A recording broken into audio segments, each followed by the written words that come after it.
salue au nom de Jésus. Que l'atmosphère de prière dans la maison ce soir. Alléluia. Je crois que je vais me baigner, je vais nager dans cette atmosphère. Et nous allons vraiment prier le Seigneur après l'enseignement de ce soir.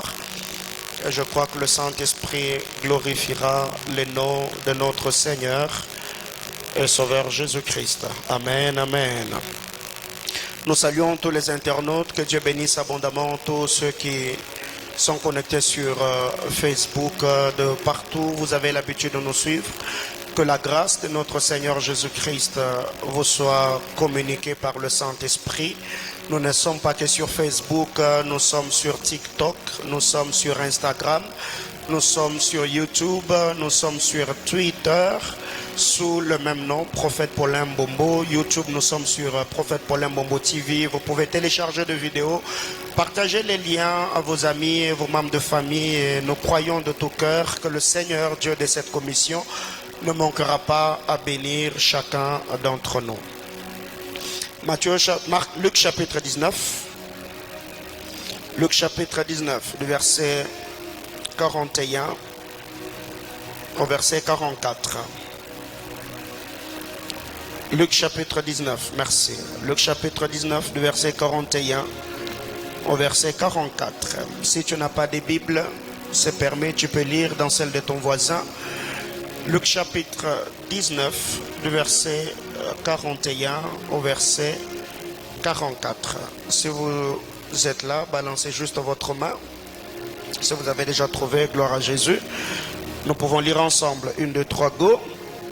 Comme il approchait de la ville, Jésus, en la voyant, pleurant sur elle, et dit: si toi aussi, au moins en ce jour qui t'est donné, tu connaissais les choses qui appartiennent à ta paix. Mais maintenant, elles sont cachées à tes yeux. Il viendra sur toi des jours où tes ennemis t'environneront de tranchées, t'enfermeront et te serreront de toutes parts. Ils te détruiront, toi et tes enfants au milieu de toi, et ils ne laisseront pas en toi pierre sur pierre, parce que tu n'as pas connu le temps où tu as été visité. Parole du Seigneur. Je nous prie de reprendre nos places, que Dieu bénisse sa parole. Toujours autour de notre thématique, le petit renard qui ravage le vigne. Il y a beaucoup de gens qui nous ont écrit. C'est la semaine de Pâques. Pourquoi vous n'avez pas parlé de la Pâques? Pourquoi vous n'avez pas parlé de la résurrection de Jésus? Pourquoi vous n'avez pas peut-être stoppé avec l'enseignement sur le petit renard? Mais nous n'avons pas cette habitude d'attendre que la semaine pascale pour parler de la mort et de la résurrection de Jésus. Nous célébrons notre Pâques tous les jours parce que Christ Jésus est mort et ressuscité. Il vit dans notre cœur, pas seulement pendant cette grande célébration de la Pâques, mais nous célébrons la Pâques tous les jours. Alléluia. Alors, sur ce, nous continuons avec cette série d'enseignements sur le petit renard qui ravage le vigne. Le mercredi, nous avons vu, selon Ésaïe chapitre 5, du verset 1er au verset 7. J'avais bien promis de faire l'étude exégétique de cette portion d'écriture, mais alors que j'étais au bureau depuis 10 heures du matin en train de préparer ce moment, le Seigneur m'a conduit vers des livres de Luc, et c'est là que nous allons nous entretenir. Mais je suis avec vous, nous reviendrons sur le texte d'Ésaïe chapitre 5. Mais ce qu'il y a à retenir, c'est que Ésaïe 5 nous a présenté une vigne comme un peuple, une vigne comme une nation, une vigne comme un homme. Parce que là, Ésaïe, comme un chantre, comme l'interprète de Dieu, il était en train de chanter les cantiques de son bien-aimé. L'Éternel était le bien-aimé d'Ésaïe. Et Ésaïe a interprété la pensée du Seigneur sous forme poétique. Il était en train de parler. Il était en train de faire le travail qu'avait fait le psalmiste, de prendre les paroles du Seigneur et de les communiquer aux contemporains sous forme de chants. Mais ici, il y a une chose dans le texte que nous venons de lire. La Bible déclare au verset 41 de Luc chapitre 19 Comme il approchait de la ville de Jérusalem, en la voyant, Jésus pleura sur elle et dit, si toi aussi, au moins en ce jour qui t'est donné, si toi aussi, au moins en ce jour qui t'est donné, tu connaissais les choses qui appartiennent à ta paix. Dans d'autres versions, on dit, si toi aussi, en ces jours, tu connaissais les choses qui font ta paix. Eh bien, on doit connaître cela. Si tu connaissais les choses qui appartiennent à ta paix, mais maintenant, comme tu les as ignorées, elles te sont cachées.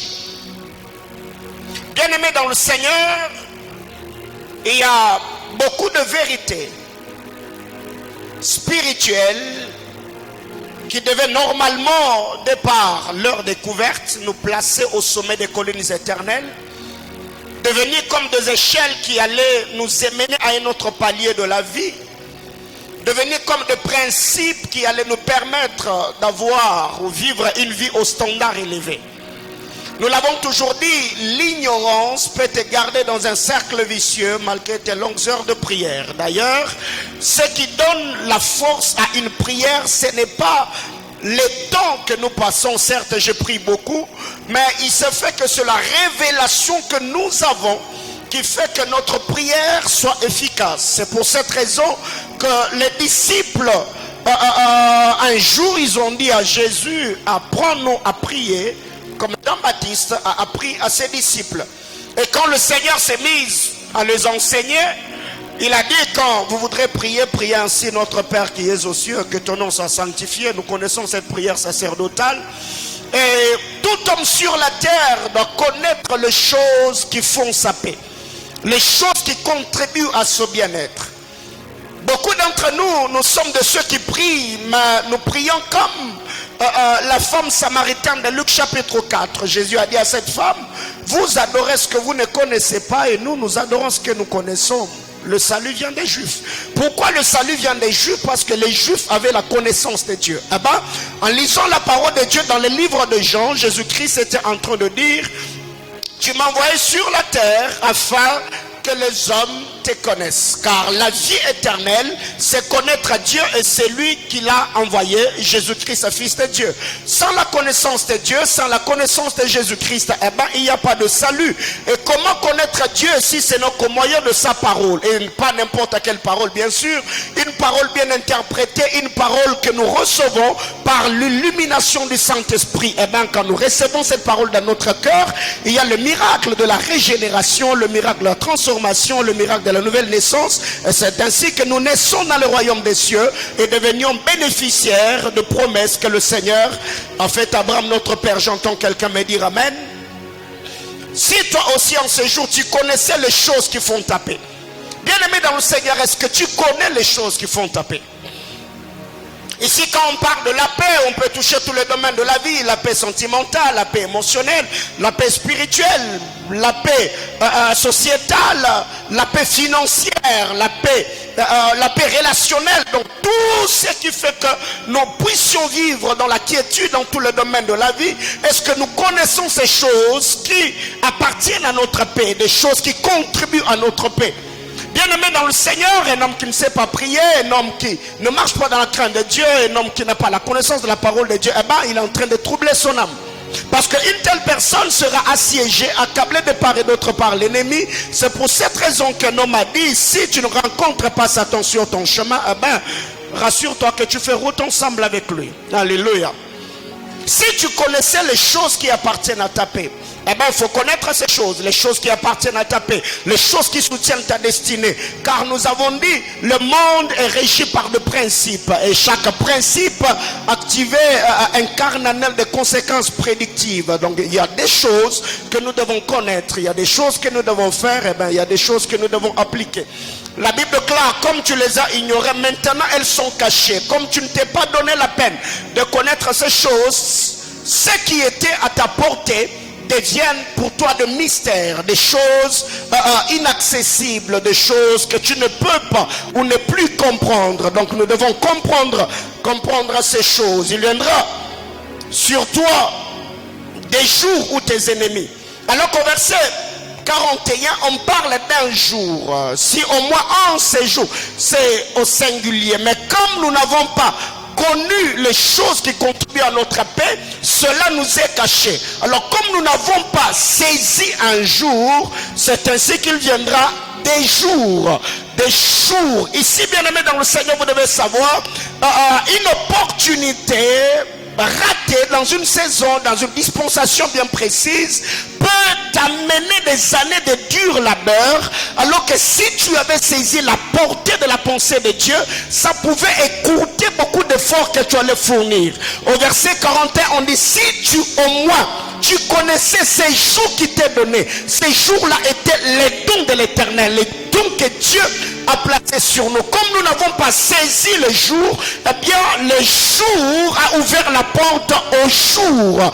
Le jour a ouvert la porte au jour. Il viendra sur toi, pas ces jours, mais des jours où tes ennemis t'environneront. Ici, je suis en train de parler de l'insensibilité spirituelle, comme un renard qui peut ravager la vigne de ta vie ou la vigne de ta destinée.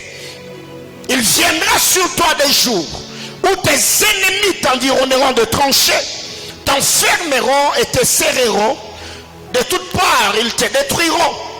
Toi et tes enfants au milieu de toi, ils ne laisseront pas en toi pierre sur pierre. Autrement dit, tu seras détruit, tu seras démoli. Et ici, on ne dit pas on laissera chez toi, on dit on ne laissera pas en toi.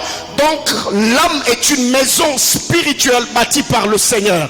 Mais si cet homme manifeste une certaine insensibilité, si cet homme ne connaît pas les choses qui contribuent à sa paix, à son bien-être, à son bonheur, et bien cet homme-là, il sera assiégé de partout. Cet homme-là sera fermé, cet homme-là sera détruit par seulement lui, mais aussi sa postérité. La Bible déclare, ils ne laisseront pas en toi, pas chez toi, pierre sur pierre, parce que tu n'as pas connu le temps où tu as été visité, le temps de la visitation du Seigneur. Bien-aimé dans le Seigneur, la sensibilité prophétique, spirituelle plutôt, est une clé qui peut te permettre à récupérer le retard de la vie, avoir une certaine longueur d'avance, même par rapport à ceux de ta génération. Mais qu'est-ce qui arrive? C'est qu'aujourd'hui, il y a un bon nombre de personnes qui se contentent d'aller à l'église, qui se contentent de lire la Bible, qui se contentent de prier, et qui, même dans les montagnes, nous allons dans des consultations prophétiques, dans des églises, des ministères, nous fréquentons certains prophètes qui nous parlent même de la part de Dieu. Vous allez vous rendre compte que la personne même qui a reçu une pensée bien précise venant du Seigneur, il ne comprend même pas la portée de la prophétie qu'il est allé chercher. Tu as dit, Seigneur, parle-moi. Et quand le Seigneur arrive, il te dit, je ferai telle et telle autre chose. Au lieu même de chercher le Seigneur pour vivre la manifestation glorieuse de la parole prophétique libérée sur ta vie, tu verras la même personne ira chez l'autre prophète en disant, prophète, j'ai aussi besoin d'entendre Dieu. Et moi j'ai déjà vu même ces choses ici au sein de l'église pendant le programme de Mingouissé, mais nous avons pu faire certains services avec Élie, Varan et Aaron. Pendant le service, quelqu'un a reçu une parole, et pendant que nous sommes en train de prier pour les gens, tu vois la même personne aller auprès de l'autre pour dire, non, qu'est-ce que Dieu a dit sur moi? Le Seigneur t'a déjà parlé. Ce n'est pas parce que ce qui est dit par le prophète Paulin, comme il est le pasteur de Manaïm, est plus grand comme pensée du Seigneur par rapport à ce qui est dit par Varan. Voyez-vous, donc, la Bible déclare pourquoi on t'enfermera, pourquoi on t'assiégera, pourquoi on te détruira, toi et ta postérité, seulement parce que tu n'as pas connu les choses qui appartiennent à ta paix.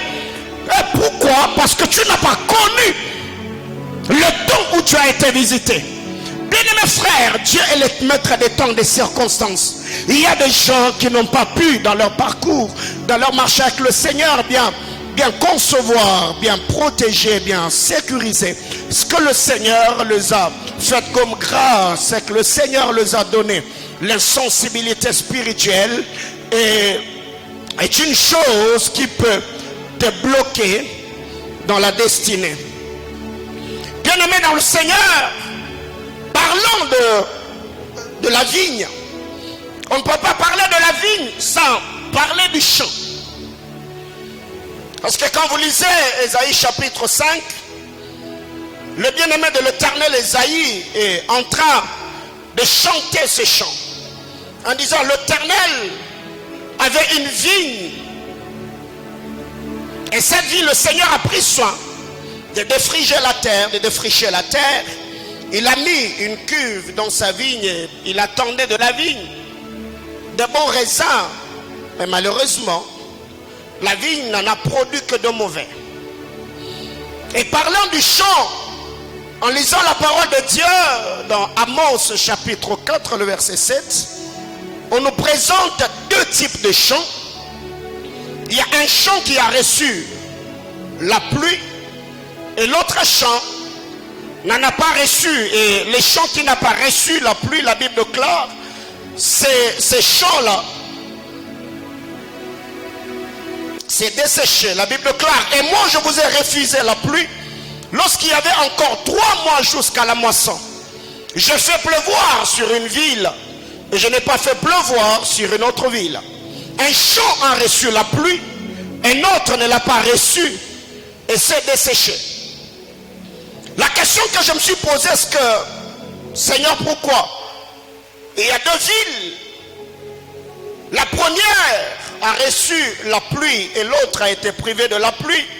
Il y a 2 champs. Le premier champ a reçu la pluie et l'autre champ n'en a pas reçu. Mais comme conséquence, le champ qui n'a pas reçu la pluie, ce champ-là s'est desséché parce que le champ n'avait pas été arrosé.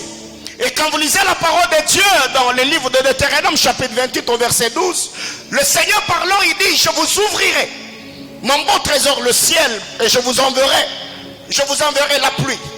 Et quand cette pluie-là tombera, il y aura également des conséquences ou de retombées. C'est un culte d'enseignement sous frais que nous puissions beaucoup lire ce soir. Deutéronome 28, le verset 12. L'Éternel t'ouvrira son bon trésor, le ciel, pour envoyer à ton pays la pluie en son temps. La pluie en son temps. La pluie en son temps. Pour bénir tous les travaux de ta main. Tu prêteras à beaucoup de nations et tu n'en prêteras point. Donc, pour que le travail de nos mains soit béni et que nous ayons la capacité de prêter, la première des choses, il faudrait que le Seigneur nous ouvre son bon trésor, le ciel. Et après avoir ouvert le bon trésor, le ciel, il doit envoyer la pluie, mais pas n'importe quand. Il doit envoyer la pluie en son temps. Bien-aimés dans le Seigneur, parlons de la pluie, nous faisons allusion à la grâce, à la faveur de Dieu. N'oublions pas que le premier point, c'est l'insensibilité spirituelle. Il y a 2 champs, il y a 2 peuples. Un peuple a reçu la pluie et l'autre non. Le premier champ n'a pas reçu la pluie et le deuxième champ en a reçu. Et le champ qui a été privé de la pluie, ces champs-là a séché. Alors qu'est-ce qui arrive ici? Parlons de ce premier champ qui n'a pas reçu la pluie. Ces champs-là peuvent être représentés à Israël. La grâce de Dieu est allée vers le sien. Parlant de la grâce, parlant de la pluie, ici je suis en train de faire allusion à notre bien-aimé Sauveur. La Bible déclare, il est allé vers le sien, et bien le sien ne l'ont pas reçu. Et c'est pourquoi il s'est tourné vers les nations.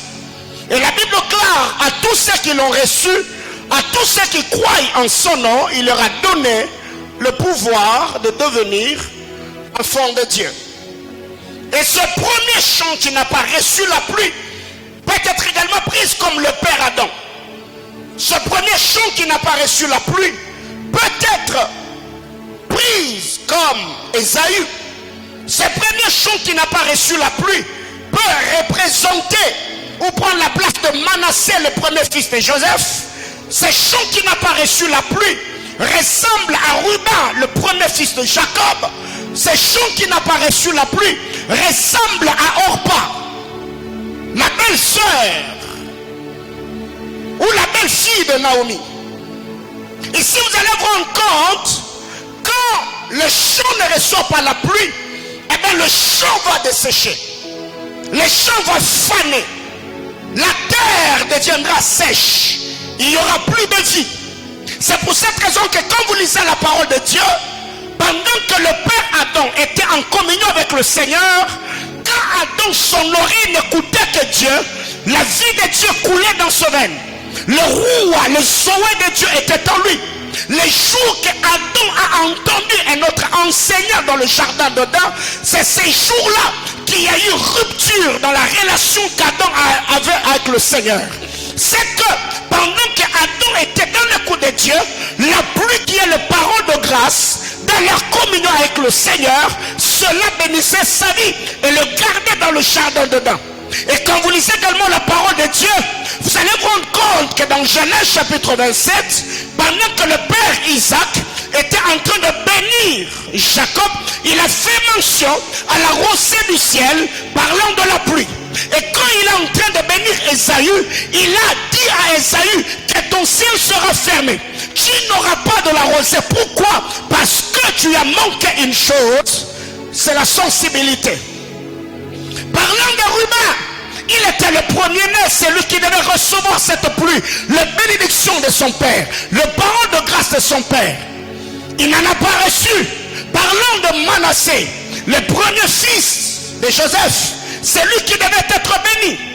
Mais allez vous rendre compte que le parole que Joseph, que Manassé devait recevoir, cela est tombé sur Ephraïm. Et le deuxième chant, c'est nous la nation. Le deuxième chant, c'est l'église. Le deuxième chant, c'est nous les gentils. La Bible déclare, il est allé vers le sien et les siens ne l'ont pas reçu. Après quoi, la pluie a changé de direction. La pluie s'est tournée vers les nations. Et les nations, nous l'avons reçue. La pluie nous a arrosés. Et Israël qui n'a pas reçu, qui n'a pas été abreuvé, Israël qui n'a pas reçu la pluie, cette nation-là comme peuple, Israël a séché. Et là, je dirais que ce deuxième chant, c'est comme Jacob. Ce deuxième chant, c'est comme Joseph. Ce deuxième chant peut être représenté par Ephraïm. Ce deuxième chant peut être représenté par Ruth. Bien-aimé dans le Seigneur, et tout cela tourne tout autour de l'insensibilité. Pourquoi Ésaü a raté les droits d'aînesse? Parce qu'il était insensible. D'ailleurs, Hébreu l'appelle l'homme profane. Il n'avait pas le respect de sacré. Mais il y a un texte, c'est Deutéronome chapitre 11. Le verset 11 et le verset 12. Deutéronome chapitre 11, le 11e et le 12e verset. La Bible déclare: le pays que vous allez posséder est un pays de montagnes et de vallées. Ce pays-là que vous allez posséder est un pays de haut et de bas. Mais il y a une chose, c'est que ces pays-là boivent les eaux de la pluie du ciel. Dans notre version, on dit ces pays-là, qui est le pays de montagnes et de vallées, reçoit la pluie du ciel. C'est un pays dont l'Éternel, ton Dieu, prend soin. Et sur lequel l'Éternel, ton Dieu, a continuellement les cieux du commencement à la fin de l'année. Ça, c'est ce que j'aime. La Bible n'a pas dit que le pays que vous allez posséder, c'est seulement le pays de vallée. Non, c'est aussi un pays de montagne et de vallées. Autrement dit, c'est un pays de haut et de bas. Mais l'assurance qui me donnait, c'est au verset 12. Malgré que ce pays-là est un pays de montagnes et de vallées, je suis rassuré par une chose, c'est que ce pays-là, c'est un pays qui boit les eaux de la pluie. Or, la pluie ne vient que d'en haut. Et la deuxième des choses, la Bible déclare, c'est l'Éternel qui prend soin de ces pays-là. La troisième vérité, c'est que les yeux de l'Éternel sont braqués sur ce pays-là, du début du commencement à la fin de l'année. Eh bien, même si je suis au mois d'avril, j'ai vu les montagnes et les vallées. Je sais que le Seigneur est celui qui m'a dit, l'année dans laquelle je suis entré, c'est l'année où le Seigneur, mon Dieu, est en train de prendre soin. Je sais que le Seigneur, il a les yeux braqués sur 2022, de janvier en décembre. Eh bien, je n'aurai pas peur. J'ai la certitude, je suis serein, je suis confiant que celui qui a commencé cette bonne œuvre la rendra parfaite. Que quelqu'un me dise Amen. Bien-aimés frères, malgré les hauts et les bas, le Seigneur est celui qui veille sur le pays. Ces pays-là, il y a des hauts et des bas. Proverbe chapitre 16, le verset 15. Proverbe chapitre 16, le verset 15. La Bible déclare la sérénité du visage du roi dans la vie. Et sa faveur est comme une pluie du printemps. La sérénité du visage du roi dans la vie. Quand le roi a le visage serein, il y a la vie. Et la faveur du roi est comme la pluie du printemps. Zacharie chapitre 14, le verset 17. Zacharie 14, le verset 17. La Bible déclare, s'il y a des familles de la terre qui ne montent pas à Jérusalem pour se prosterner devant le roi, l'Éternel des armées, la pluie ne tombera pas sur elle.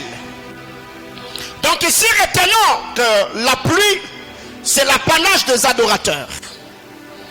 La pluie est réservée aux adorateurs.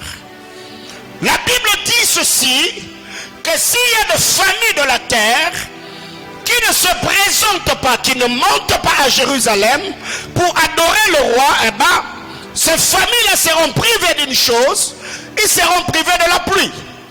Mais qu'est-ce que Proverbe nous dit? La Bible déclare que la sérénité du visage du roi dans la vie, eh bien, sa faveur est comme la pluie du printemps. Or, ne peut voir la face du roi que celui que le roi admet. Ne peut voir la face du roi que celui qui est en communion avec le roi. C'est pour cette raison que vous allez vous rendre compte que dans l'histoire d'Esther, pour que Esther soit acceptée, elle devait être habillée, maquillée par Hégaï, l'eunuque du roi. Et quand elle s'est tenue dans la cour royale, le roi devait tendre le sceptre, l'image de l'approbation. Et qu'est-ce que la Bible déclare? Heureux le peuple que l'Éternel admet dans sa présence. Donc, quand quelqu'un monte à Jérusalem, la ville sainte, la maison de Dieu, pour adorer le roi, la Bible déclare, l'Éternel fera tomber la pluie sur les familles qui vont monter pour l'adorer. C'est pour cette raison que quand nous venons à l'église, après avoir adoré, après avoir loué, après avoir donné des offrandes, après avoir entendu la parole, nous avons également besoin de la bénédiction sacerdotale, la pluie qui doit tomber sur nous afin de nous arroser et nous permettre de vivre la gloire de Dieu. J'entends quelqu'un me dire Amen. Alors c'est quoi la pluie? Ésaïe chapitre 55, le verset 10 et le verset 11. La Bible déclare, comme la pluie descend d'en haut, elle ne remonte pas sans arroser la terre, sans la fertiliser. Il en est de même pour mes paroles. Donc, selon le frère Ésaïe, la pluie dont il est question est représentée comme les belles paroles. Alléluia. La Bible déclare de la même manière que que la pluie tombe, comment est-ce que Dieu peut comparer la pluie à ses paroles? C'est que la pluie, ce sont les paroles de grâce, les paroles de bénédiction qui sortent de la bouche d'un roi, qui sortent de la bouche d'une autorité sur nos vies. C'est pourquoi j'ai dit au début, quand vous lisez Genèse 27, Isaac est en train de bénir Jacob, il a fait allusion à la rosée du ciel. Pourquoi? Parce que les paroles de grâce dans la bouche de roi sont comme des clés qui ouvrent notre ciel et nous connectent à la bénédiction d'alliance pour que nous puissions témoigner la grandeur et la fidélité de Dieu. Alléluia. Quelqu'un est avec moi jusque-là? Ouais. La pluie, c'est les paroles de grâce.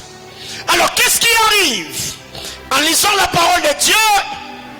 Dans Genèse chapitre 27, vous allez vous rendre compte que l'homme a combien d'organes de sens? L'homme a combien d'organes de sens? Combien? 5 organes de sens. Allons-y. Premier organe. La vue. L'ouïe. 3. L'odorat. 4. Le toucher, 5. Les goûts, n'est-ce pas? Donc il y a 5 organes de sens. Le vue, l'ouïe, l'odorat, le toucher, et quoi encore? Et le goût. Alors, le père Isaac a 5 organes de sens. Et Dieu, dans sa souveraineté, avait prévu que Jacob soit béni. Or, dans la pensée d'Isaac, celui qui doit être béni, c'est l'aîné. Celui qui était sorti avant parce qu'ils étaient des jumeaux, donc Ésaü. Alors, qu'est-ce que Dieu fait? Dieu, dans les 5 organes de sens du père Isaac, il lui prend un seul organe de sens, la vue, afin que Jacob, qui ne devait pas avoir accès à la bénédiction, ok, je suis en train de venir. Nous en avons 5. L'homme voit, l'homme touche, l'homme entend, l'homme sent, l'homme goûte. Parce que si Dieu avait laissé à Isaac la vue, eh bien cela allait perturber le programme de Dieu, parce que Isaac allait refuser la bénédiction à Jacob, et c'est le profane qui allait être béni. Alors qu'est-ce qui arrive? Le Seigneur a permis qu'Isaac puisse perdre un organe de sens afin de lui rester combien? 4. Dans les 4 organes de sens, il est resté avec le goût. Pourquoi? Parce que quand il a envoyé Ésaü, il lui a dit: prépare-moi le mets comme j'aime. Il est resté avec le goût pour que ça puisse lui permettre de sentir le mets que Ésaü allait préparer, si cela allait répondre à ses attentes, selon qu'il avait dit: tu me prépareras le mets comme j'aime. La deuxième des choses, il est resté avec l'odorat afin de bien sentir l'odeur de la personne qui devait être bénie. C'est pour cette raison, quand Jacob arrive, habillé en Ésaü, la Bible déclare: Isaac sentit l'odeur. La troisième des choses, il est resté avec le toucher. Pourquoi? Parce que quand Jacob s'est approché, il a dit: approche d'abord que je te touche, pour être sûr que c'est toi mon fils. Ésaü. Il y a quoi d'autre? On a parlé de l'odorat. Lui, pourquoi il est resté avec lui? Parce qu'il devait détecter la voix de celui qui devait recevoir la bénédiction. C'est pourquoi il a dit: je sens la voix, c'est la voix de Jacob, mais les mains, ce sont les mains d'Ésaü. C'est pour cette raison, quand il s'est mis à bénir, il a béni Jacob en Ésaü. De la même manière que Lévi était béni en Abraham, de la même manière que nous sommes bénis en Jésus. On est ensemble.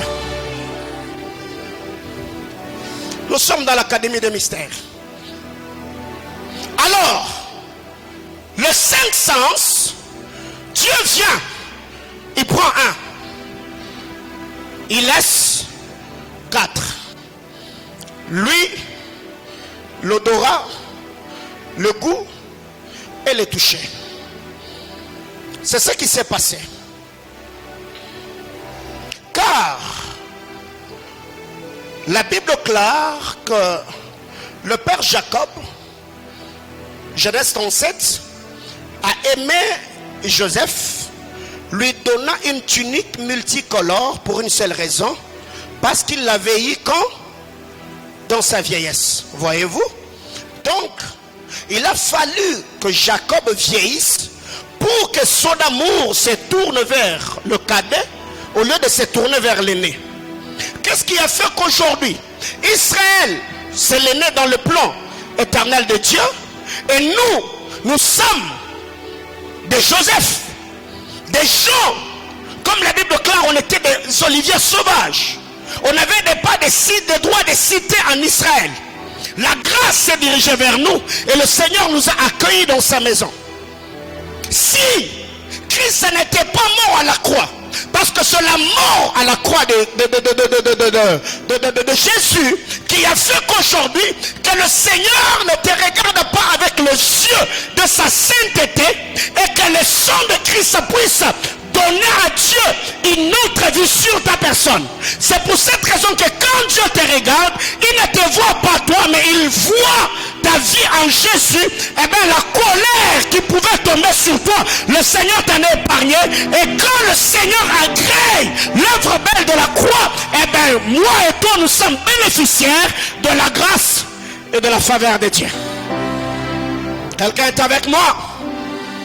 Bien-aimés frères, selon l'écriture, Ésaü est fils d'Isaac, Jacob est fils de Rebecca. Genèse 27. La Bible déclare, Isaac appela Ésaü son fils et lui dit, chasse-moi du gibier, fais-moi le mets comme j'aime pour que mon âme te bénisse. Rebecca de son côté, la Bible déclare, Rebecca appela Jacob son fils. Bien-aimé dans le Seigneur, je vous ai toujours dit, Dieu n'est pas un bon prédicateur quand il prêche seul. Quelqu'un comprend de quoi je parle? Dieu n'est pas un bon prédicateur quand il prêche seul. Quand vous lisez l'histoire de la parole de Dieu,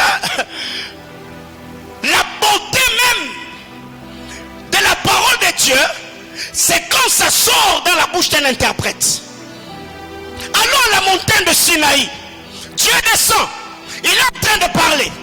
Il est en train de prêcher. Qu'est-ce qui arrive? Israël entendait quoi? Les tonnerres et les éclairs. Il a fallu qu'il y ait un interprète.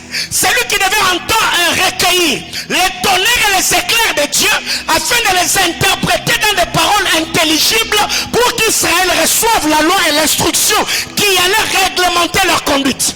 C'est pour cette raison, quand Isaac parle, la Bible déclare, dans le parler d'Isaac, Ésaü a entendu, va dans les champs, chasse-moi du gibier. Mais quand Rebecca, l'interprète du père Isaac, entend le gibier, elle a entendu dans le dire d'Isaac, va derrière la maison, prends-moi le chevreau.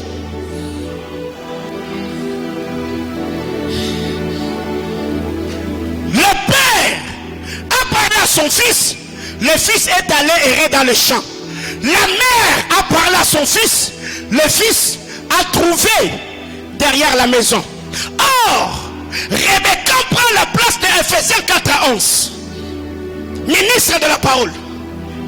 Quand Rebecca travaille, c'est elle qui fait le travail d'Azer, le cuisinier de l'Éternel. Rebecca est la femme d'Isaac, alors que Ésaü est le fils d'Isaac. C'est que si Ésaü avait préparé pour le père, ça allait amener un dysfonctionnement dans le couple d'autrui. Alors qu'est-ce qui arrive? Le fils va dans le champ et la mère récupère les choses. Après avoir préparé, c'est elle qui a pris le vêtement et l'a habillé Ésaü. Elle savait placer la peau là où son mari allait toucher.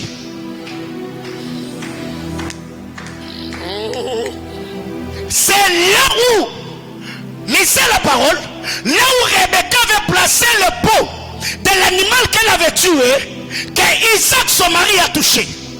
Or, quand vous lisez la parole de Dieu, le rôle des ministres de Dieu, c'est travailler en nous prêchant la parole de Dieu pour que nous atteignions la statue parfaite de Christ, afin de faire quoi? De nous faire paraître devant qui? Devant le Seigneur, afin que nous recevions sa bénédiction. Lors, quand Rebecca habille Jacob, seul Moïse avait reçu cet ordre-là, d'habiller Aaron et ses enfants pour le sacerdoce. Alors qu'est-ce qui arrive? Il s'est fait que Jacob est habillé par sa mère. Se tenir du haut de l'autel n'est pas un problème. Mais la vie est libérée quand il y a fusion de la loi et du témoignage. La Bible déclare à la loi et au témoignage. La beauté de l'évangile, c'est quand ça commence dans la loi et ça finit dans la grâce. Pourquoi? Parce que quand Moïse est bien compris, eh bien, la compréhension de Moïse donnera même du poids à la balance de la grâce pour que nous comprenions ce que Christ est venu à accomplir. Car à la loi et au témoignage, si on ne parle pas ainsi, si on ne dit pas ainsi, si on n'interprète pas ainsi, il n'y aura pas d'aurore, il n'y aura pas la lumière. Donc, un enfant de Dieu qui est dans une juridiction où le ministre est établi sur lui, il ne comprend pas ces choses, cette personne-là ne verra jamais la lumière de Dieu. Cette personne-là sera sous l'emprise de l'ennemi. C'est la compréhension de la loi et de la grâce qui ouvre une nouvelle dispensation dans le lumière qui doit jaillir afin que nous puissions vivre la gloire de Dieu. Quelqu'un comprend de quoi je parle? Alors, bien-aimés frères, j'aime ce qu'Isaac dit. Isaac dit ceci: Esaü mon fils, va dans le champ, chasse-moi du gibier, prépare-moi le mets comme j'aime, pour que mon âme fasse quoi? Puisse te bénir. Or, dans l'histoire de la Bible, partout où Dieu a mangé, il a fini par parler. Partout où Dieu a mangé, il finit toujours par parler. Genèse 18, il arrive chez Abraham. Il mange. Après avoir mangé, Dieu dit: ok, je ne peux pas avoir dans mon estomac et Isaac et la bouffe d'Abraham. Il dit: il faut que quelqu'un reste et que l'autre sorte. Il dit: l'année prochaine, à la même époque, dans cette maison naîtra qui? Naîtra Isaac. Pourquoi Jésus est allé ressusciter Lazare? Parce qu'il avait l'habitude de manger là-bas. Pourquoi Élisée plutôt, Élisée a béni, le ministère d'Élisée a béni la femme sunamite, parce que la femme sunamite avait commencé d'abord par nourrir le prophète. Et après qu'Élisée soit bien logé, après qu'Élisée soit bien nourri, elle a dit: qu'est-ce qu'on peut faire de cette femme? Et aussi, la Bible déclare, Dieu est comment? Il est le consommateur de notre foi, et c'est lui qui l'amène à la perfection. Dieu n'amène à la perfection que la foi qu'il a consommée.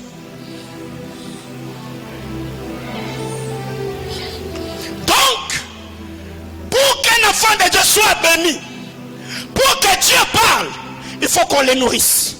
C'est pour cette raison que très généralement dans nos cultes, on commence par l'adoration, on commence par la louange, avant que Dieu vienne nous parler et nous communiquer sa pensée. Ah, j'aime la parole de Dieu. Que quelqu'un me dise amen. Isaac a mangé quoi? Genèse 27. Il a mangé quoi? Isaac a mangé la viande. Isaac a bu du vin. Isaac a bu du pain. Et a mangé du pain. Il a mangé de la viande. Il a mangé quoi? Il a bu du vin, n'est-ce pas? C'est ce qui est dit, non? Chasse-moi du gibier. Le gibier doit être accompagné par le pain. Et le père doit faire quoi? Et d'abord du vin. En Isaac, nous trouvons la globalité de deux Pâques. La Pâque de Moïse et la Pâque inaugurée par Jésus. La Pâque de Moïse, l'élément central de la Pâque, c'est la viande de l'agneau sans tache, sans défaut. Et quand vous allez dans la Pâque de Jésus, il y a deux choses. Il y a le pain, il y a le vin. C'est pour cette raison, dans Genèse chapitre 14, quand Abraham revient devant Kedorlaomer et ses hommes, il a rencontré le roi de Chavé qui est Melchisédek. Quand Melchisédek arrive, il a commencé par nourrir le père Abraham avant qu'Abraham ne lève la dîme. Melchisédek arrive. Bien aimé frère, on ne paye pas sa dîme à une personne qui ne nous nourrit pas.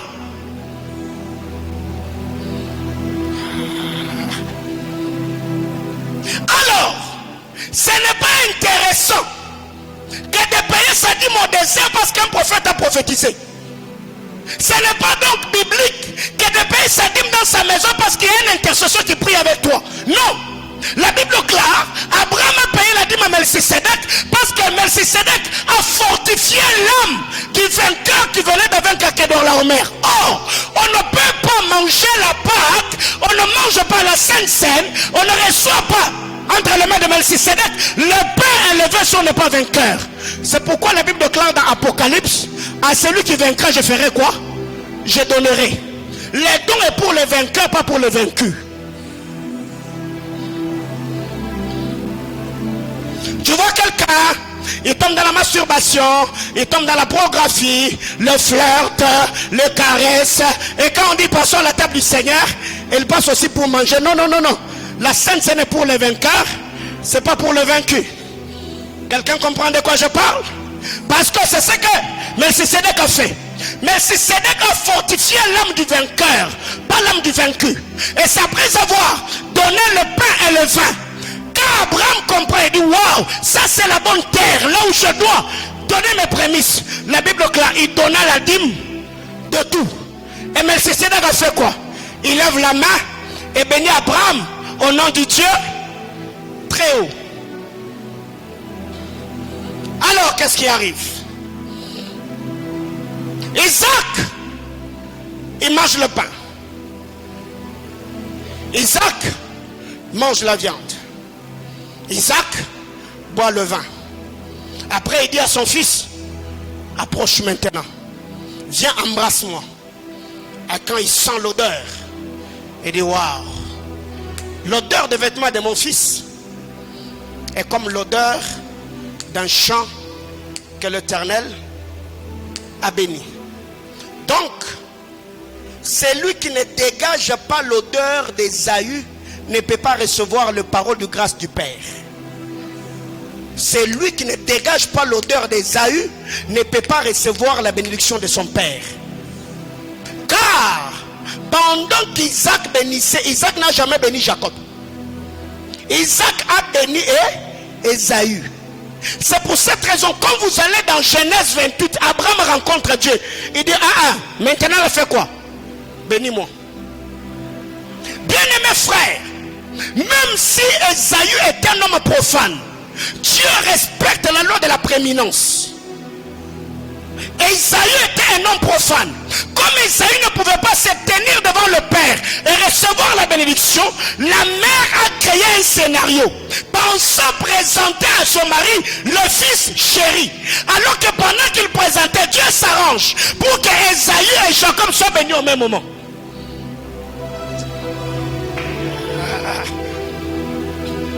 Isaac a dit ceci à Ésaü: je n'ai plus de bénédiction à faire quoi? À te donner. Même le père aveugle ne savait pas qu'en bénissant, Jacob n'a reçu que les retombées de ce qui appartenait à Ésaü. Il lui a dit: Le ciel te préverra de la rosée, mais tu vivras par ton épée. Mais quand vous allez dans le livre de Genèse un peu plus tard, Jacob a rencontré Ésaü. Il lui a voulu lui donner des présents. Ésaü a refusé. Il a dit, je suis béni. Où est-ce qu'il a eu ce qu'il avait eu? Bien de mes frères, même si les hommes vont s'arranger pour te disqualifier, bien aimé, écoute, dans la pensée de Dieu, tous tes jours existaient avant que tu n'existes. Oh mon Dieu, oh mon Dieu, oh mon Dieu. Il y a des choses que le Seigneur par sa grâce fait pour nous, même là où nous sommes disqualifiés, même là où nous sommes écartés, même là où nous ne sommes pas reconnus, même là où nous ne sommes pas favorisés. Il est allé errer dans le désert. Quand il est revenu, le Père lui dit, non, non, j'ai déjà donné. C'est ce qui est arrivé au temps de Noé. Quand Noé prêchait la parole, les hommes étaient occupés ou préoccupés par leur affaire.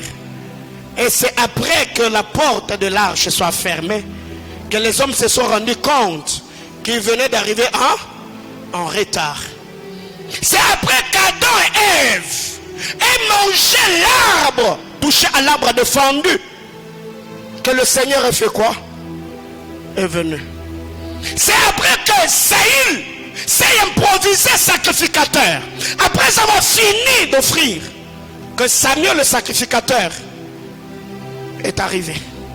Bien-aimés frères, si tu veux marcher avec Dieu et vieillir étant conservateur de la grâce, sois un homme patient. Tu n'es pas dans une course avec quelqu'un. Attends le bon moment, le jour où le Seigneur te visitera. L'impatience a détruit plusieurs vies. L'impatience a désorienté plusieurs destinées. L'impatience a détruit la vie de plusieurs personnes. Et ici, quand vous lisez la parole de Dieu, comme je le disais, Isaac avait pour fils Ésaü, alors que Rebecca avait pour fils Jacob. C'est une bénédiction que d'avoir dans sa vie un sacrificateur qui nous prêche la parole, le vêtement que Rebecca a mis sur Jacob afin de le présenter devant le Père. Bien-aimés frères, l'insensibilité spirituelle a fait que plusieurs personnes tapent à côté. Plusieurs personnes se sont retrouvées à côté de plaques seulement parce que nous n'avons pas compris la portée ou le temps de notre visitation. Bien-aimés frères, tout le monde dans la vie, tout homme n'est pas remplaçable. Ne vous encouragez pas en disant non, même si tu partais, non, non, non, non, non. Frère, il y a des personnes, quand il part, il est parti. Parce que ces personnes-là, ils ne sont pas deux sur terre. Que vos vies ne deviennent pas des sites touristiques où des hommes viennent et partent. Non. Il y a des gens qui peuvent partir dans la volonté de Dieu, mais il y a d'autres personnes que vous devez garder dans vos vies parce que ce sont des porteurs de grâce. Si tu connaissais le don de Dieu, si tu avais compris le temps de ta visitation, bien-aimé frère, c'est lui qui saisit un jour finira par vivre des jours. Mais celui qui sabote un jour, il vivra aussi des jours, mais pas des jours de faveur, pas des jours de grâce, pas des jours de bonheur, mais des jours de malheur et de remords. Le Seigneur, quand vous lisez la parole de Dieu dans l'histoire de David, Dieu a dit à David, quand tu entendras mes pas, je suis dans 2 Rois chapitre 5, quand tu entendras mes pas, 2 Samuel plutôt chapitre 5, je crois verset 24, hâte de me suivre, hâte de sortir. Mais quand tu entendras mes pas où? Sur le feuille de mûrier. Bien-aimés frères, Dieu a voulu corriger la sensibilité spirituelle d'Élie. Élie était un homme qui était exposé au fait cosmique. Il y a le feu, il y avait des tremblements. La Bible déclare, Dieu n'y était pas. Dieu est venu dans un vent doux, murmure et léger. Pour arriver à ce niveau-là, sois dépendant de Dieu. Car la dépendance de Dieu, la patience est un cours de grande pondération dans l'école de Dieu. Quand tu apprends à être patient, quand tu apprends à rester là, quand tu développes la sensibilité, Dieu est dynamique, mais Dieu n'est pas statique. Ne dis pas non, la manière dont Dieu avait fait le mercredi, c'est la même manière qu'il fera le vendredi. Non, Dieu peut venir là où on l'attend le moins. La prophétie était que le Messie qui allait sauver allait sortir de la lignée de David. Regardez tous ceux qui sont sortis de la lignée de David, des hommes comme de Salomon. Quand Jésus arrive, comment expliquer qu'en Israël, il y avait deux métiers nobles, l'élevage et l'agriculture? Mais toi, quand tu viens, tu sors comme le fils d'un charpentier. Comment expliquer ça? Ils l'ont méprisé. Ils ont vu l'enveloppe, le contenant, sans pour t'apprêter attention au contenu. Bien-aimés frères, c'est là que j'aime la politique de l'infiltration divine. Il faut avoir les yeux spirituels pour voir pas ce que l'homme est, mais ce que l'homme a. Or, un homme a dit, quand celui qui ne voit le cœur condamne, le Dieu qui vit dans le cœur fait quoi? Il compatit. Il y a des gens que nous avons méprisés à cause de leur faiblesse. Il y a des gens que nous avons mis de côté à cause de leur apparence. Alors que ce sont des personnes que Dieu dans sa souveraineté avait déjà réservées comme des hommes providentiels, comme des choqueurs stratégiques pour notre restauration, pour notre visitation. Bien-aimés dans le Seigneur, tout ce qui brille n'est pas de l'or, dit-on. Alors la sensibilité spirituelle est une chose importante. Il faut développer cela tous les jours de ta vie. C'est pour cette raison que Job 33, 14 à 16, la Bible déclare, Dieu parle d'une manière, tantôt d'une autre. Quand les hommes sont endormis sur leur couche, dans un profond sommeil, l'Éternel leur parle en leur donnant des avertissements. Pourquoi il y a eu cette sélection? Un champ a reçu la pluie, alors que l'autre champ a été privé de la pluie. Le Dieu que nous servons est un Dieu de sélection.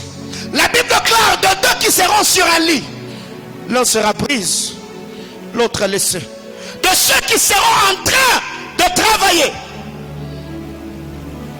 les autres seront prises, d'autres seront levés.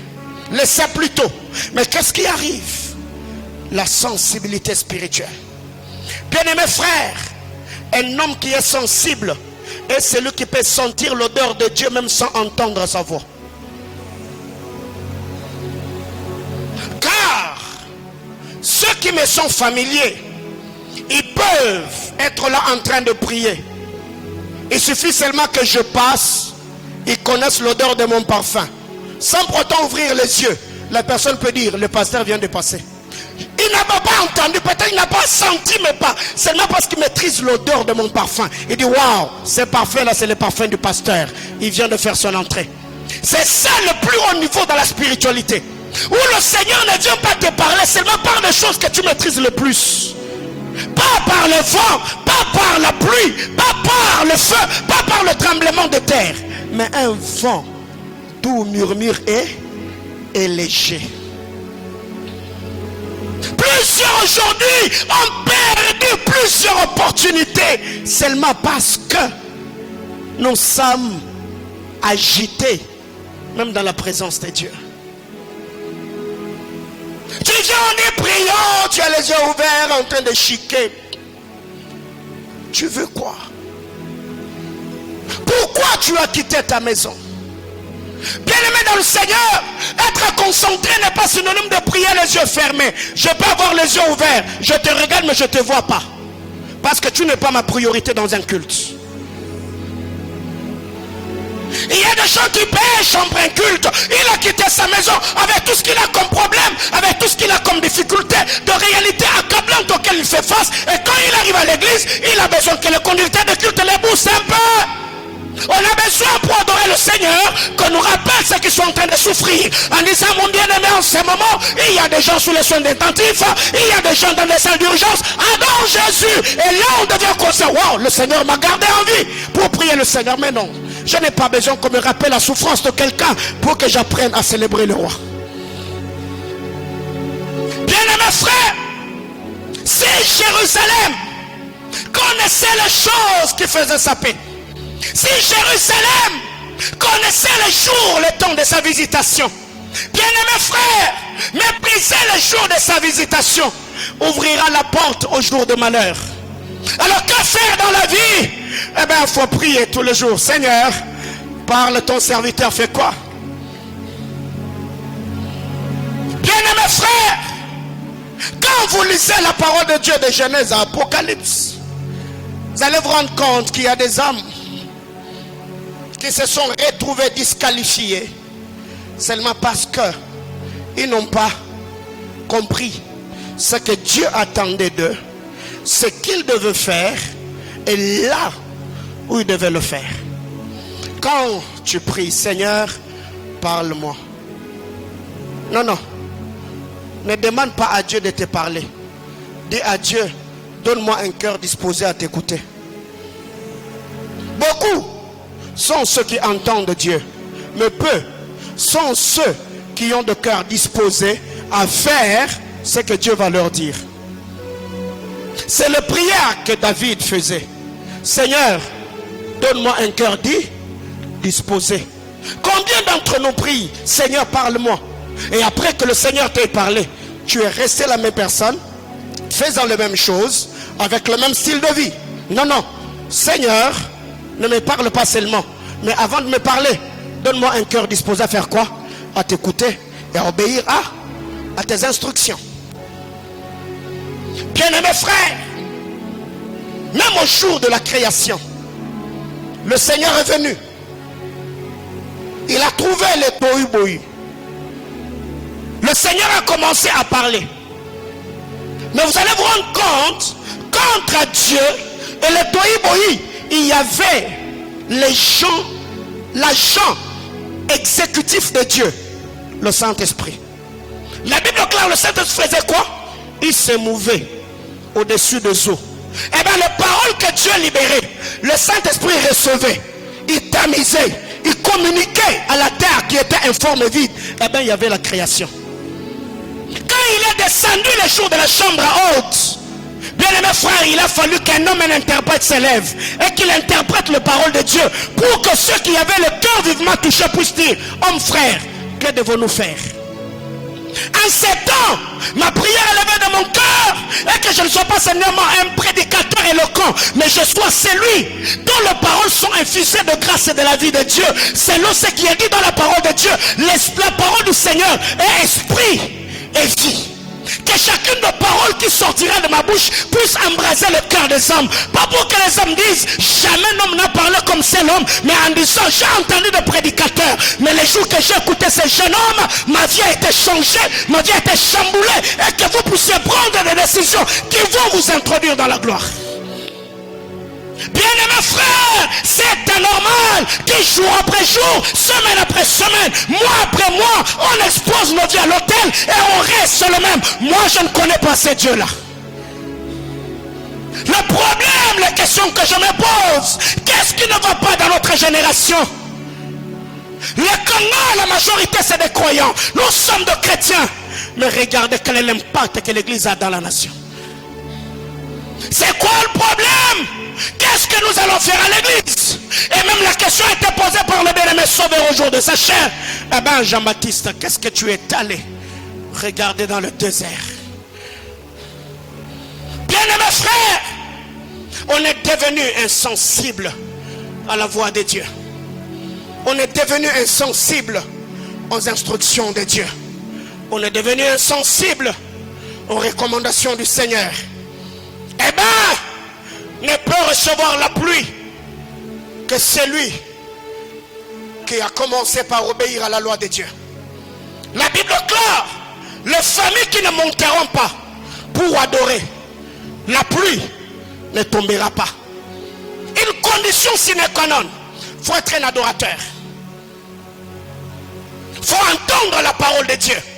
Après l'avoir entendu, il faut obéir au son de la trompette. Et c'est pour cette raison qu'un Corinthien nous dit, si celui qui joue à la flûte ne donne pas le son distinct, comment est-ce que le peuple se préparera au combat? Chers prédicateurs, prêchez le message que Dieu vous donne. Prêchez la parole que Dieu vous a confiée. Il n'y a pas de messager sans message. C'est quand on prêche du méli-mélo que le peuple devient des clochards. On ne sait plus comprendre qu'est-ce que Dieu attend de nous. Mais quand un homme dans cette génération, il est porteur de la grâce, il prêche le message de Dieu, il sera le sonneur de la trompette. Et ceux qui sont destinés à être sauvés par sa grâce et son ministère vivront la gloire de Dieu dans leur vie. Bien-aimés, nous ne nous prêchons pas pour que les portes s'ouvrent. Nous prêchons pour que les portes de l'enfer puissent se fermer et que les portes du royaume puissent s'ouvrir pour les hommes. Nous ne prêchons pas pour avoir beaucoup de vues sur Facebook, mais nous devons prêcher pas pour avoir des vues, mais pour gagner des vies. C'est ce que Dieu attend de nous. Dans cette génération, il y a tellement de choses à faire. La Bible claire, la connaissance enfle. Tous les jours de ma vie, quand je dis à Dieu, ouvre mon esprit, que je comprenne les Écritures. Ce n'est pas pour que les gens disent, il est profond, il prêche, mais non, c'est pour que la parole soit bien interprétée, pour que le peuple capte la pensée du Seigneur et que nous puissions ouvrir nos cœurs en disant, entre Seigneur, portes éternelles, les linteaux doivent s'élever pour que le roi de gloire fasse son entrée et qu'il puisse siéger sur le trône de nos cœurs. Et ce soir, je voudrais prier avec quelqu'un. Psaume 37, le verset 6. Job plutôt. Job 37, le verset 6. Ce culte est dénommé culte de faiseurs de brèches.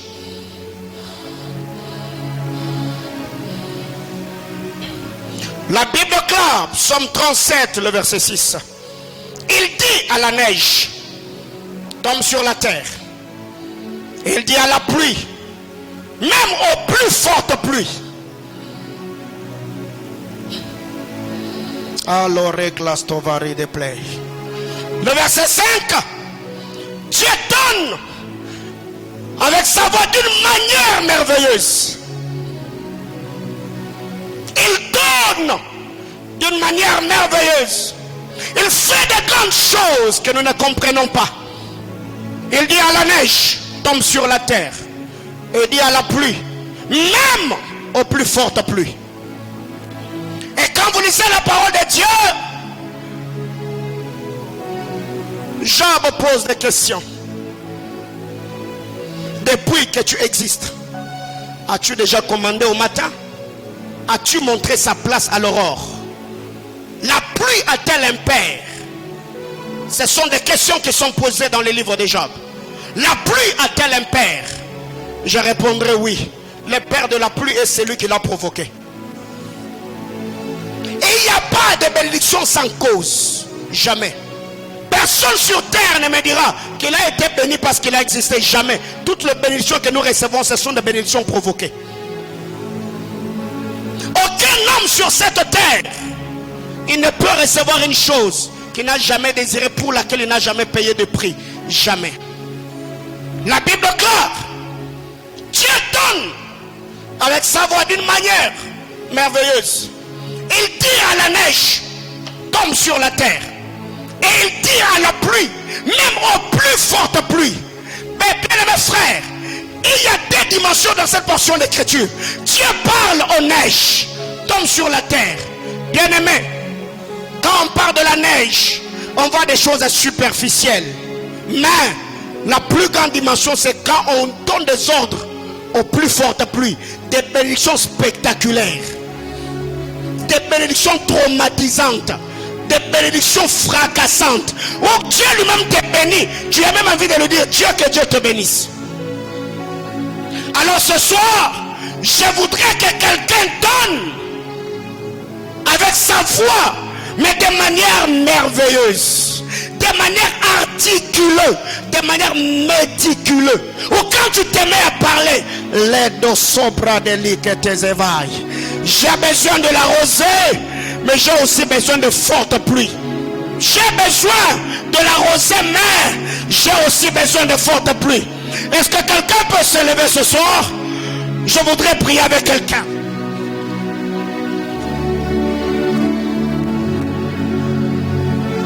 Je ne veux pas être comme ces champs qui a raté la pluie et qui s'est desséché. J'ai besoin d'être comme Ephraïm. J'ai besoin d'être comme Joseph. J'ai besoin d'être comme Ruth, pas comme Orpa. J'ai besoin d'être Jacob, pas Esaü. Dieu du haut des cieux, il donne avec sa voix d'une manière merveilleuse. Il dit à la neige, tombe sur la terre. Bien-aimés frères, vous devez savoir que Dieu a dit à l'homme, tu es poussière, tu retourneras à la poussière. L'homme est une terre sortie des eaux. Et c'est à cette terre que Job est en train de dire, interprétant le pensée de Dieu. Il dit à la neige, tombe sur la terre.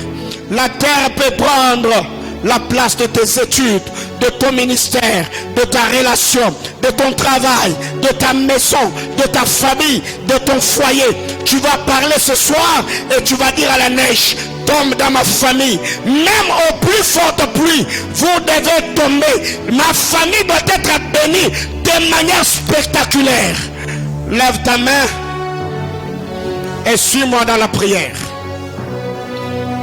Seigneur Dieu de grâce, je prie au nom de Jésus. Au nom de Jésus-Christ, je commande à la bénédiction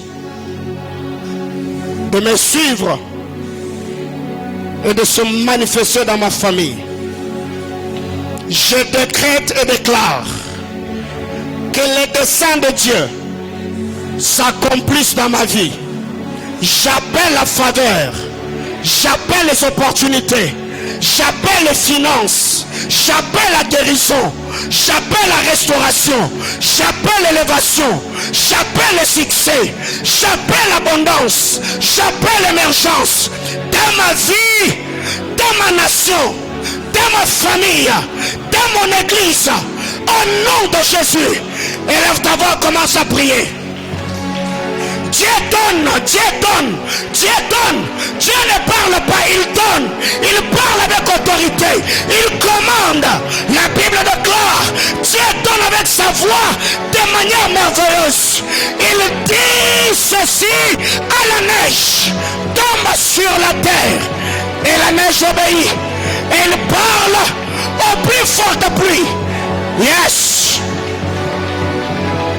Yes. Yes, sir. Yes, sir. Yes, sir. Alabashata labaya. Paradala labakashata. Paradala mashanda labaya. Appelle ces deux choses. Appelle la neige. Appelle de fortes pluies. Appelle la neige. Appelle de fortes pluies. Appelle la neige. Appelle de fortes pluies. Est-ce que tu peux te sentir libre?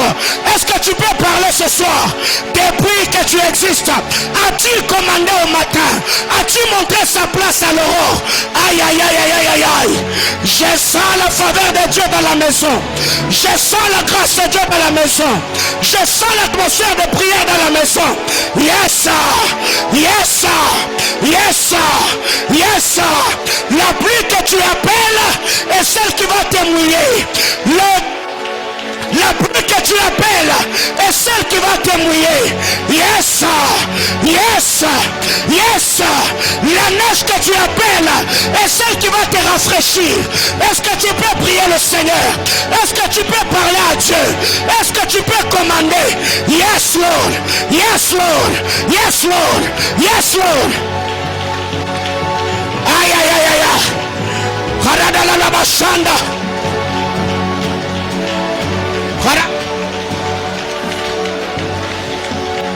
Parle à Dieu. prie le Seigneur. Élève ta voix, parle à Dieu. Élève ta voix, commande. Le Seigneur de son trône, il donne avec sa voix merveilleuse.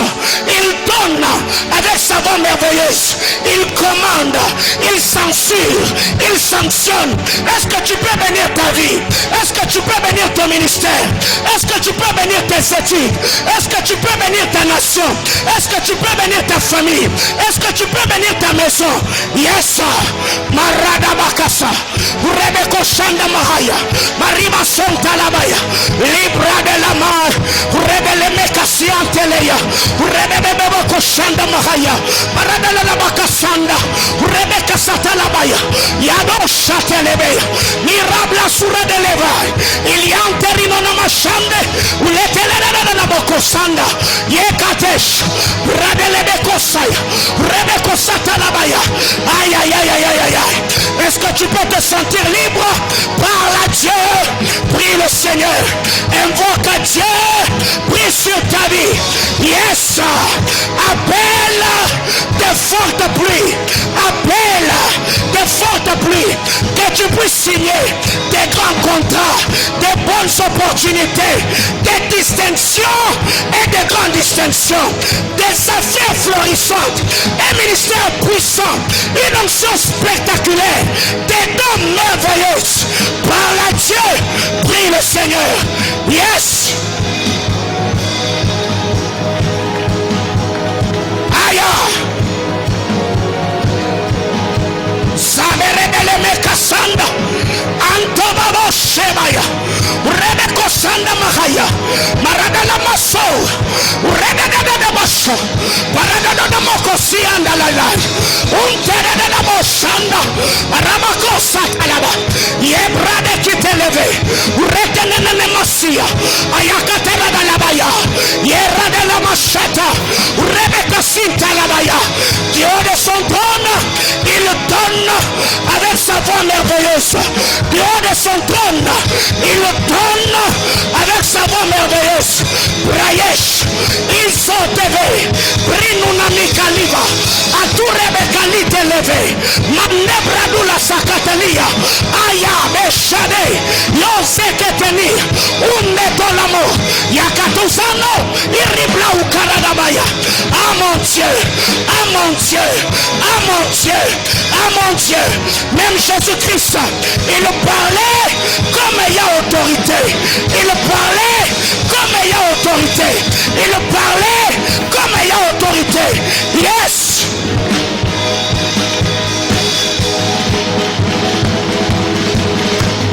C'est de ta vie que tu es en train de prier. C'est de ta vie que je suis en train de parler. La vie et la mort, elles sont au pouvoir de la langue.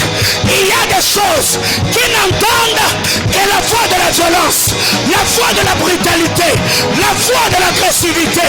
Yes.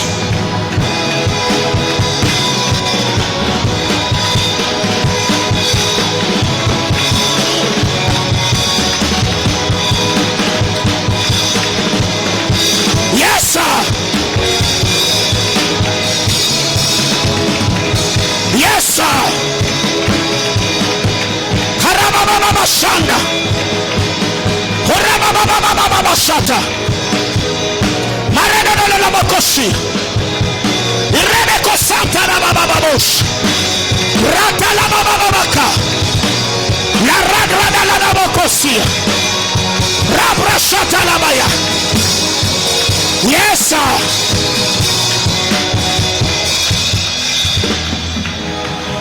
Ouvre ta Bible avec moi. Job 38. Prends ta Bible, on va lire et on va prier. Job 38, à partir du verset 25. Job 38. Job 38. La presse, donnez-moi un bon son. Job 38. Le verset 25, le verset 26, le verset 27, le verset 28 et le verset 34. Job 38, 25, 26, 27, 28 et le verset 34.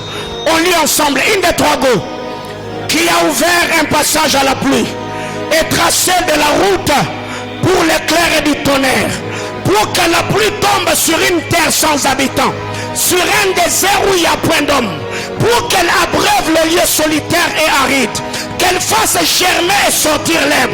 La pluie a-t-elle un père qui fait naître des gouttes de la rosée?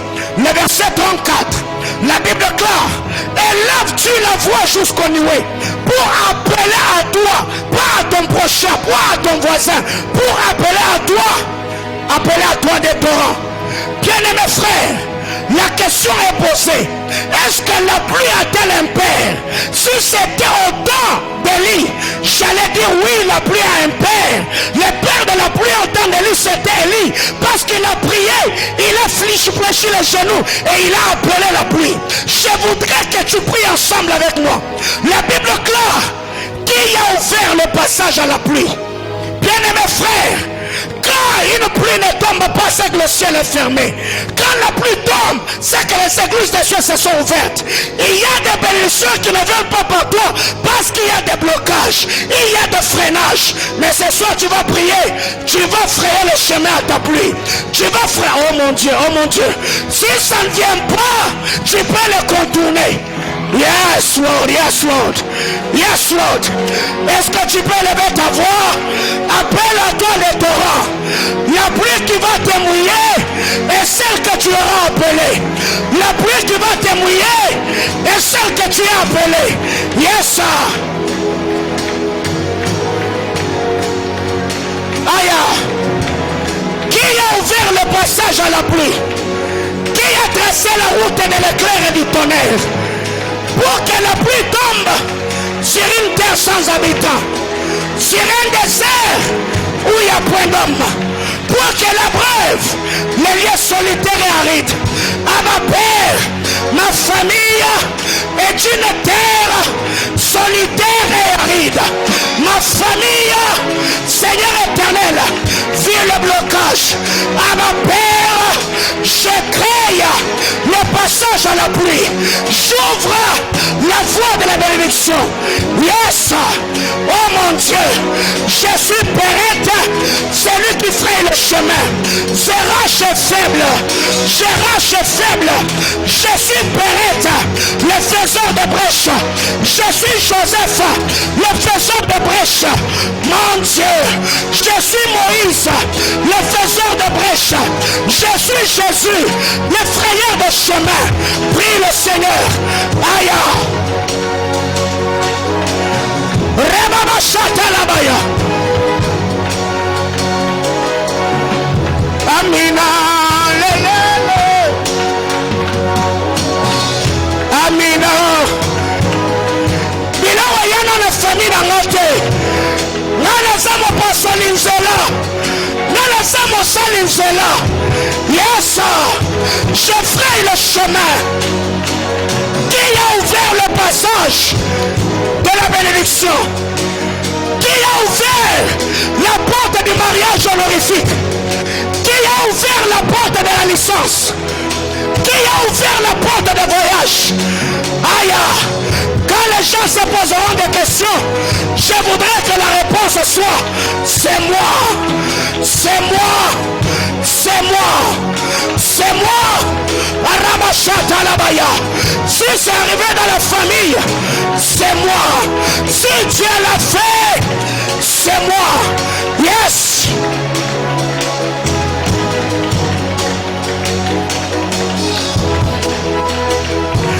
Prie le Seigneur. Qui a ouvert le passage à la pluie? Qui a inauguré le mariage religieux dans cette famille? Qui est l'auteur de la restauration? J'ai besoin de devenir une cause. Fais de moi une cause. La pluie a-t-elle un père? Je dirais que c'est moi. La pluie a-t-elle une mère? Je dirais que c'est moi. Aïe, aïe, aïe, aïe, aïe, aïe. Qui a ouvert le passage à la pluie?